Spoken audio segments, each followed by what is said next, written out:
அத்தியாயம் 18.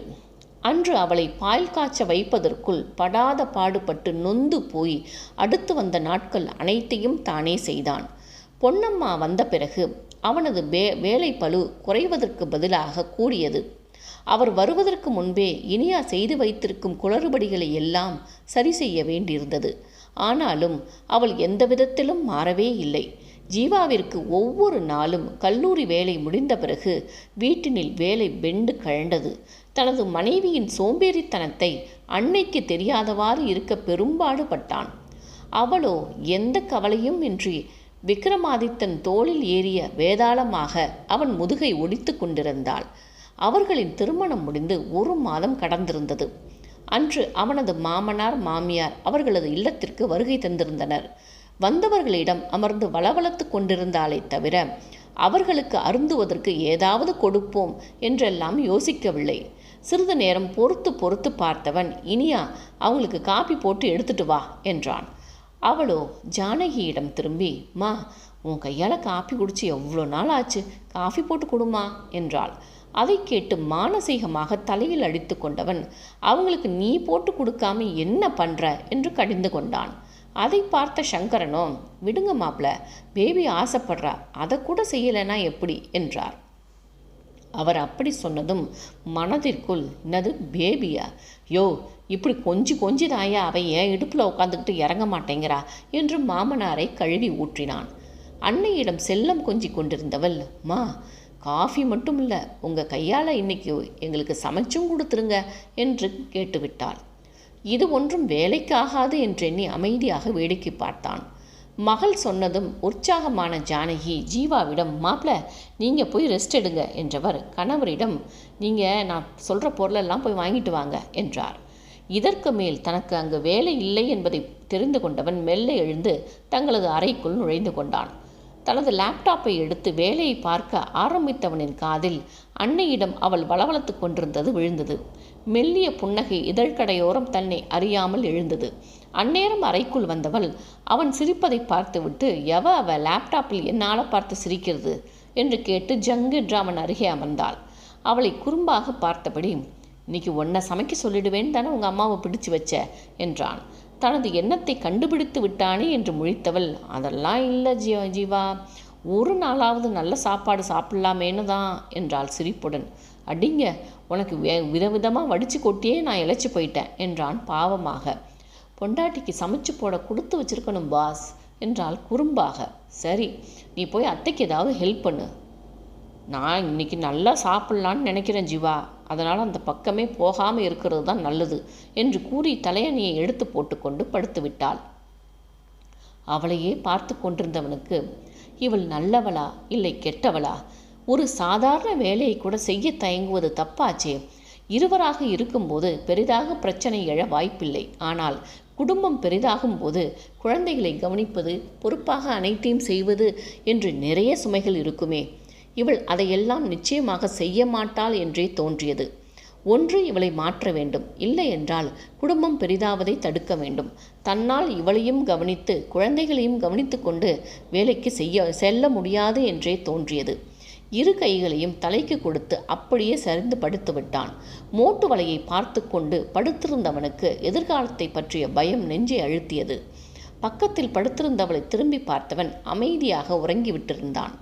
தன் மனதில் இருக்கும் கவலையை யாரிடம் பகிர்ந்து கொள்வது என்று தெரியவில்லை. அம்மாவிடம் சொன்னால் நிச்சயம் வருத்தப்பட்டு இனியாவிடம் பேசி ஏதாவது பிரச்சனையாகும். தந்தையிடம் பகிர்ந்து கொள்ள தன்மானம் இடம் கொடுக்கவில்லை. என்ன செய்வது என்கிற கேள்வி பெரிதாக முகத்துக்கு நேரே நின்றது. கவலைகள் சூழ்ந்தாலும் ஆழ்ந்த உறக்கம் அவனை ஆட்கொண்டது. உறங்கிக் கொண்டிருந்தவர்களை கதவு தட்டும் ஒலி எழுப்பியது. முதலில் எழுந்து அமர்ந்தவள் அவன் உறங்குவதை பார்த்து, ஜீவா சாப்பாடு ரெடி ஆயிடுச்சு போல, அம்மா கதவு தட்டுறாங்க என்றாள். நீ போ, வரேன் என்று கூறி எழுந்தமர்ந்தான். அவன் சொன்னதும் எதுவும் பேசாமல் கதவை திறந்து கொண்டு வெளியே சென்றாள். அவள் சங்கரனுடன் அமர்ந்து பேசிக்கொண்டிருக்க ஜானகி சமைத்தவற்றை மேஜையில் அடுக்கி கொண்டிருந்தார். முகம் கழுவி கொண்டு வந்தவன் ஜானகி எடுத்து வைத்து கொண்டிருப்பதை பார்த்ததும், இனி அத்தைக்கு போய் ஹெல்ப் பண்ணு என்று கூறிவிட்டு சங்கரனின் எதிரில் அமர்ந்தாள். மகளை உதவி செய்ய சொல்லி அவன் அதிகாரமாக சொன்னதை ரசிக்காத சங்கரன் அவ இருக்கட்டும் மாப்பிள்ள, ஜானு பார்த்துக்குவா என்றார். மாமனாரை கூர்ந்து பார்த்தவன், அவளுக்கும் வேலை தெரியணும் மாமா, இப்படியே இருக்க முடியாது இல்லையா என்றான் சிறு எரிச்சலுடன். மருமகன் பேசியது பிடிக்காமல், இப்போல்லாம் என்ன முன்ன மாதிரியா மாப்பிள்ள, எல்லாத்துக்கும் ஆள் ஈஸியாக கிடைக்கிறாங்க, ஒரு குக்கு ஏற்பாடு பண்ணிக்கிட்டா போதும் என்றார். என்றவன் இவரிடம் பேசி வேலைக்காகாது என்பதை புரிந்து கொண்டு பேப்பர் படிப்பது போல அமர்ந்து கொண்டான். தந்தைக்கும் அவனுக்கும் இடையே நடந்து கொண்டிருந்த விவாதத்தை கேட்டுக்கொண்டிருந்தவள் அவன் தன்னை வைத்து தந்தையை அவமதித்ததாக எண்ணிக்கொண்டாள். அதை வெளியே காட்டிக்கொள்ளாமல் அங்கிருந்து எழுந்து அன்னையிடம் சென்றவள், என்னம்மா எல்லாம் எடுத்து வச்சிட்டியா, சாப்பிடலாமா என்றாள். மாப்பிள்ளையை கூப்பிடு பேபி. அவர் சொன்னதும், அப்பா ஜீவா 2 பேரும் வாங்க சாப்பிடலாம் என்றழைத்தாள். எதுவும் பேசாமல் எழுந்து சென்று நாற்காலியில் அமர்ந்தான். சங்கரனுக்கு அவன் கோபித்து கொண்டானோ என்று உறுத்தலாக இருந்தது. அவர்களுடன் தானும் சென்று அமர்ந்து கொண்டவள், என்ன ஸ்பெஷல்மா பண்ணியிருக்க என்றாள். அவர் சொல்ல சொல்ல தலையாட்டி கொண்டவள், சூப்பர்மா, எத்தனை நாளாச்சு இப்படி சாப்பிட்டு என்றாள். ஏன் இனி நீ உங்கள் அம்மா கிட்ட கேட்குற மாதிரி நாளைக்கு உன் பசங்க உன்கிட்ட கேட்டால் என்ன செய்வ? சமையல்காரங்கிட்ட செஞ்சு தர சொல்வியா என்றான் நக்கலாக. அவனது கேள்வியில் அதிர்ந்த சங்கரன் பல்லை கடிக்க ஜானுவோ சங்கடத்துடன் மகளை பார்த்தார். அவளுமே இப்படி ஒரு கேள்வியை அவனிடமிருந்து எதிர்பார்க்கவில்லை. பெற்றவர்கள் முன்பு அவமானப்படுத்துகிறான் என்று அவளுள் கனன்று கொண்டிருந்த நெருப்பு பற்றி கொண்டது. என்ன ஜீவா இது? நம்ம பசங்க காலமெல்லாம் இப்படி யாரும் வீட்டில் சாப்பிட மாட்டாங்க, அவங்க வாழ்க்கை முறையே மாறி இருக்கும், நீங்கள் இன்னும் வளரணும் பாஸ் என்றால் கிண்டலாக. மகளின் பதிலில் உற்சாகம் அடைந்த சங்கரன், ஆமாம் மாப்பிள்ள, அவங்க காலமெல்லாம் ரோபோ காலமாக இருக்கும் என்றார். அவன் எதுவும் பேசாமல் அமைதியாக உணவை உண்ண ஆரம்பித்தான். ஜானுவிற்கு மகளின் மீது ஜீவா அதிருப்தியாக இருப்பது போல தோன்றியது. அவருக்குமே அவன் பேசியதில் கோபம் வந்தது. இத்தனை அழகுடன் 5 லகரம் சம்பளம் வாங்கும் பெண்ணை கட்டி இருப்பவன் அவளிடம் இது போன்ற விஷயங்களை எதிர்பார்க்கலாமா என்று எண்ணினார். அவன் அன்னை அவனை 10ஆம் பசலித்தனமாக வளர்த்திருப்பதாக அவரையும் திட்டிக் கொண்டிருந்தார். சரோவிற்கு அங்கு புறையேறியது. ஜீவா என்ன நினைக்கிறான் போலங்க என்றார் பெருமையாக. அதற்கு சிவசு, யாராவது கழுவி ஊட்டிகிட்டு இருப்பாங்க சரோ என்றார் சிரிப்புடன். கணவரை யோசனையுடன் பார்த்து, என்னங்க ஜீவா இந்த 1 மாசத்துல நல்லா இழைச்சிட்டான்ல என்றார். ஆமாம் சரோ, புதுசாக பொறுப்புகளை கவனிக்க வேண்டியிருக்குல்ல, அதனால் இருக்கும் என்றார். இல்லைங்க, எனக்கு அப்படி தோணலை, இனியாவுக்கு சமைக்க தெரியாதோன்னு தோணுது, இவன் தான் எல்லா வேலையும் செய்கிறான்னு நினைக்கிறேன். ஏன் சொல்கிறேன்னா அவன் நல்லா தான் இருக்கா என்றாள். மனைவியை முறைத்தவர், மாமியார் வேலையை ஆரம்பிச்சிட்டியா? ஆரம்பத்தில் அவங்களுக்குள்ளே ஏதாவது குழப்பங்கள் இருக்கும் சரோ, போக போக எல்லாம் சரியாகிடும் என்றார். சரி சரி, சீக்கிரம் சாப்பிட்டு எழுந்திரிங்க, சம்பந்தி வந்திருக்காங்க, அங்கே நம்மளை பார்க்காம போக மாட்டாங்க என்றார். ஏன் சரோ, சம்பந்தி பார்த்துட்டு கிளம்பிடுவாங்கன்னு தானே சொன்னான் ஜீவா, இப்போ சாப்பாடெல்லாம் நடக்குது, அப்போ மருமக தானே சமைச்சிருப்பா என்றார். அட ஆமாங்க, இது எனக்கு தோணவே இல்லை பாருங்க. அப்பொழுது காலிங் பெல்லின் சத்தம் கேட்க அவசரமாக சென்று கதவை திறந்தார் சரோ. சங்கரனும் ஜானகியும் உள்ளே சென்று சோஃபாவில் அமர்ந்தார்கள். வாங்க சம்பந்தி, எப்படி இருக்கீங்க? உங்கள் பொண்ணும் மாப்பிள்ளையும் என்ன சொல்கிறாங்க என்றார் சிவசு எதிரே அமர்ந்தபடி. ரொம்ப சந்தோஷமாக இருக்குது சம்பந்தி 2 பேரையும் பார்க்க என்றார் சங்கரன். பெண்கள் இருவரும் இயல்பாக பேசிக்கொண்டிருக்க ஆரம்பித்தனர். சற்று நேரம் வரை தங்களுக்கு தெரிந்த உறவுகளை பற்றி விசாரித்து கொண்டிருந்தவர்கள் அன்றைய சாப்பாட்டை பற்றி பேச ஆரம்பித்தனர். என்ன சம்பந்தி, உங்கள் பொண்ணு நல்லா சமைச்சு போட்டாளா என்றார் சரோ. ஜானு சங்கடத்துடன் அவரை பார்க்க சங்கரனோ சிறிதும் அலட்டிக்கொள்ளாமல், மகளுக்கு அம்மா தான் சமைத்து கொடுத்தா சம்பந்தி என்றார். சிவசுவும் சரோவும் ஒருவரை ஒருவர் பார்த்து கொண்டனர். அவர்களின் சந்தேகம் தீர்ந்தது. அவர்களின் பார்வை பரிமாற்றங்களை கவனித்த சங்கரன் சரோவிடம், சம்பந்தி உங்ககிட்ட ஒரு விஷயம் சொல்லணும் என்றார். ஜானு அவர் என்ன சொல்ல போகிறாரோ என்று அதிர்ச்சியாக பார்க்க ஜானுவை கண்டுகொள்ளாமல், இனியாவுக்கு சமைக்க தெரியாது, அது மட்டும் இல்லை, அவள் வேலைக்கு போயிட்டு வந்து சமைக்கிறதெல்லாம் நடக்காத காரியம், அதனால் மாப்பிள்ளை கிட்ட சொல்லி ஒரு சமையலுக்கு ஆளை ஏற்பாடு பண்ணுங்க என்றார். இதை எதிர்பார்க்காத சரோ உள்ளுக்குள் எழுந்த எரிச்சலை அடக்கியபடி, அதெல்லாம் அவங்க 2 பேரும் பார்த்துக்குவாங்க சம்பந்தி, நாம் எதுவும் சொல்ல வேண்டாம் என்றார். அவர் சொன்னதை புரிந்து கொள்ளாமல், இல்லை சம்பந்தி, மாப்பிள்ளை அவள் வேலை செய்யாத மாதிரியே பேசுகிறாரு, அதுக்கு தான் உங்ககிட்ட சொன்னேன் என்றார். சிவசுவிற்கு என்ன சொல்வது என்றே தெரியவில்லை. தங்கள் மகனை பற்றி குறை சொல்பவர்களை என்ன செய்வது என்றும் புரியவில்லை. ஆனால் சரோவோ கடுப்பாகிவிட்டார். அப்போ உங்கள் பொண்ணுக்கு சமைக்கவும் தெரியாது, வீட்டு வேலையும் எதுவும் தெரியாது என்றார் கிண்டலாக. அவர் அப்படி கேட்டதும் இருவருக்கும் அத்தனை கோபம் வந்தது. என்ன இது, நமது பெண்ணை பற்றி இப்படி கேட்கிறார்களே என்று. அவளுக்கு அவசியம் இல்லை சம்பந்தி, 5 லகரம் சம்பாதிக்கிறவ, இதையெல்லாம் செய்யணும்னு அவசியமே கிடையாது என்றார் திமிராக சங்கரன். அந்த ஒற்றை வார்த்தை போதுமானதாக இருந்தது சரோவிற்கு. எங்கள் பையனும் தான் சம்பாதிக்கிறான், அதுக்காக வேலை செய்யாமலா இருக்கான் என்றார்.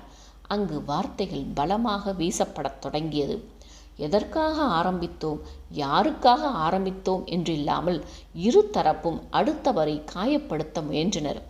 இது எதையும் அறியாது தங்கள் வீட்டில் அமர்ந்திருந்தனர் சம்பந்தப்பட்டவர்கள். தங்கள் வீட்டிற்கு சென்றவர்களை காணுமே என்றெண்ணி அவர்களை பார்க்க கிளம்பினான் ஜீவா. அவன் கிளம்பியதும் கூடவே தானும் கிளம்பினாள் இனியா. இருவரும் அங்கே உள்ளே செல்லும் நேரம் கடுமையான வாக்குவாதம் சென்று கொண்டிருந்தது. என்னவென்று புரியாமல் இருவரும் அவர்களை பார்க்க, மகனை பார்த்த சரோ, பாரு ஜீவா, ஒரு மண்ணும் தெரியாத பெண்ணை கட்டி கொடுத்துட்டு உன்னை விட அவன் நிறையா சம்பாதிக்கிறான்னு பேசுகிறாங்க என்றார் கோபக்குரலில். என்ன சொல்கிறீங்க என்றான் குழப்பத்துடன். சங்கரனோ கோபத்தோடு, மாப்பிள்ள, நீங்கள் என் பெண்ணை வேலை செய்ய தெரியலேன்னு சொல்லலை, அவளுக்கு ஒன்றும் தெரியாதுன்ற மாதிரி பேசலை, நியாயமாக அவள் பார்க்குற வேலைக்கு நீங்கள் தகுதியே இல்லை, அவளை விட கம்மியாக சம்பளம் வாங்குவதால் அவளை தாங்குவீங்கன்னு நினச்சி தான் உங்களுக்கு பொண்ணை கொடுத்தேன் என்று விட்டார். இனியா அதிர்ச்சியில் அப்பா என்று கத்திவிட்டாள். ஜீவாவின் முகமோ கருத்து சுருங்கியது. சரோ கண்ணீருடன் மகனை பிடித்து கொண்டு, பார்த்தியா ஜீவா, என்ன பேச்சு பேசுகிறாங்கன்னு பாரு என்றார். சிவசு நிலைமையை சீர் செய்யும் பொருட்டு, சரோ கொஞ்ச நேரம் சும்மா இரு என்றார். இனியாவோ நடந்து கொண்டிருந்த சம்பவத்தை கண்டு வாயடைத்து நின்றாள். தந்தையை பார்த்த ஜீவா, அவங்கள ஏன் அடக்குறீங்கப்பா, விடுங்க, அவங்க வீட்டில் எனக்கு என்ன மரியாதைன்னு தெரிஞ்சு போச்சு என்றான் வலியுடன் கூடிய குரலில். சங்கரன் பேசியதில் உடன்பாடு இல்லாத ஜானகி அவசரமாக, அப்படியெல்லாம் இல்லை மாப்பிள்ள, அவர் ஏதோ தெரியாமல் பேசிட்டார், மன்னிச்சிடுங்க என்றார். அன்னை மன்னிப்பு கேட்டதுமே பதறிப்போன இனியா, நீ எதுக்குமா மன்னிப்பு கேட்கணும், நானும் காலையிலேருந்து பார்த்துக்கிட்டு தான் இருக்கேன், அவன் என்னை குறை சொல்லிக்கிட்டே தான் இருக்கான், உங்களை அவமானப்படுத்திக்கிட்டு இருக்கான் என்றாள். அவள் அப்படி சொன்னதும், இவளுக்காக எத்தனை யோசித்திருப்பேன், அனைத்தையும் ஒற்றை வார்த்தையில் தூக்கி எறிந்து விட்டாளே, இந்த 1 மாதமாக குழந்தையை போன்று பார்த்து பார்த்து ஒவ்வொன்றும் செய்திருக்கிறேன், ஆனால் ஒரே நிமிடத்தில் பெற்றவர்களுக்காக என்னை தூக்கி எறிந்து விட்டாளே என்று வருந்தினான். சங்கரனோ தன் மகளுக்கு கொடுமை நேர்ந்து விட்டதாக குதித்து மகளிடம் சென்று, உனக்கு மரியாதை இல்லாத இடத்துல இருக்கணுமா, நீ நம்ம வீட்டுக்கு கிளம்பி வந்துரு என்றார். ஜானகியோ கணவரின் அவசரத்தை கண்டு பதறி போய், என்னங்க, என்ன சொல்கிறீங்க, இப்போ என்ன நடந்துருச்சுன்னா அவளை போய் தூண்டி விடுறீங்க என்றார். அவளை திரும்பி பார்த்து முறைத்த சங்கரன், நீ சும்மா இருடி, எப்பேற்பட்ட பெண்ணை வச்சு வாழ தெரியல இவங்கெல்லாம் என்று பேசியவரை இடைமறித்த ஜீவா, மாமா போதும், இதுக்கு மேலே ஒரு வார்த்தை பேசினாலும் மரியாதை கெட்டுடும் என்றான். சரோவுக்குமே ஜீவா மாமனாரை அப்படி பேசியதும் அதிர்ச்சியாக இருந்தது. இனியாவோ, ஜீவா, யாரை பார்த்து என்ன பேச்சு பேசுகிற என்று கத்தினாள். அவளை திரும்பி ஒரு பார்வை பார்த்தவன், இவ்வளவு நேரம் அவர் என்ன பேசிக்கிட்டு இருந்தப்போ நீ இங்கே தானே இருந்த என்றான். நீ இப்போ என்ன சொல்ல வர என்றாள் கூர்மையான பார்வையுடன். 2 கைகளையும் கட்டி கொண்டு நிமிர்ந்து நின்று, உங்கள் அப்பா சொல்கிறத கேட்டு நீ போகிறதா இருந்தால் போகலாம் என்று விட்டான். அவளுக்கும் கோபம் உச்சியில் ஏற, போகத்தான் போகிறேன், பின்ன உன்னோட வாழவா போகிறேன் என்று சத்தம் போட்டவள் தந்தையின் கையை பிடித்து கொண்டு, வாங்கப்பா போகலாம் என்று வெளியேறி போனாள். சரோவிற்கு அப்பொழுதுதான் நிலைமையின் தீவிரம் புரிய, டேய் ஜீவா, அவளை போக வேண்டாம்னு சொல்லுடா, ஏதோ 2 பேரும் ஒருத்தர் பேசிக்கிட்டோம், அதுக்காக ஒன்றும் இல்லாத பிரச்சனைக்கெல்லாம் விட்டுட்டு போகிறதா, இதெல்லாம் டூ மச்டா என்றார். அன்னையை திரும்பி முறைத்தவன், இனிமே அவளே வந்தாலும் அவ கூட நான் வாழ தயாரில்லை என்று கூறிவிட்டு வேகமாக படியில் ஏறி தன் வீட்டிற்கு சென்று விட்டான். இனியாவும் முறைத்து கொண்டு, உன் பின்னாடி வந்து கெஞ்சுவேன் மட்டும் நினைக்காத, நீ எனக்கு வேணாம் பட என்றவள் வாங்கப்பா போகலாம் என்று அழைத்து கொண்டு வெளியேறினாள். சரோ தலையில் கை வைத்தபடி அமர்ந்து விட்டார். என்ன நடந்தது, எதற்காக நடந்தது என்கிற கேள்விக்கு விடை கிடைக்காமல் சோர்ந்து விட்டார். தானும் பேசியிருக்க கூடாதோ என்கிற யோசனை அப்பொழுதுதான் தோன்றியது. சிவசு எதுவும் பேசாமல் பால்கனியில் சென்று அமர்ந்து விட்டார். இனி ஜீவாவின் வாழ்க்கை என்னவாகும் என்கிற கேள்வி மனதை குடைந்தது.